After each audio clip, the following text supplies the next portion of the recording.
Filhinhos, não vos deixeis enganar por ninguém. Aquele que pratica a justiça é justo, assim como ele é justo. Aquele que pratica o pecado procede do diabo, porque o diabo vive pecando desde o princípio.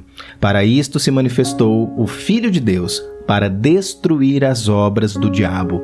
1 João 3, versículos 7 e 8. Quando 1 João 3,8 diz, para isto se manifestou o Filho de Deus para destruir as obras do diabo, quais são as obras do diabo que ele tem em mente? A resposta está clara no contexto. Primeiramente, há uma afirmação semelhante em 1 João 3,5. Sabeis também que ele se manifestou para tirar os pecados. A frase ele se manifestou para ocorre no versículo 5 e no versículo 8. Então, muito provavelmente, as obras do diabo que Jesus veio destruir são os pecados. A primeira parte do versículo 8 deixa isso certo. Aquele que pratica o pecado procede do diabo, porque o diabo vive pecando desde o princípio. A questão neste contexto é pecar, não doença ou carros quebrados ou agendas bagunçadas. Jesus veio ao mundo para nos capacitar a parar de pecar. Vemos isso com mais clareza se colocarmos esta verdade ao lado da verdade de 1 João 2,1.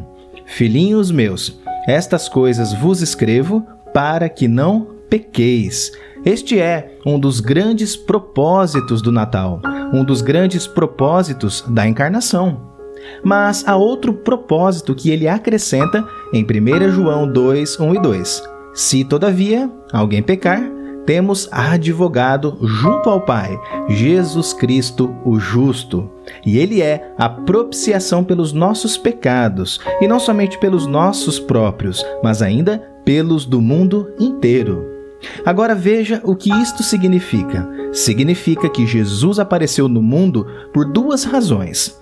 Ele veio para que pudéssemos não continuar pecando, ou seja, ele veio destruir as obras do diabo.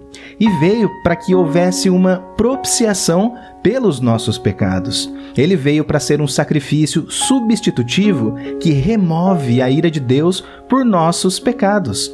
O resultado desse segundo propósito não é a anulação do primeiro propósito. Perdão não é dado a fim de permitir o pecado.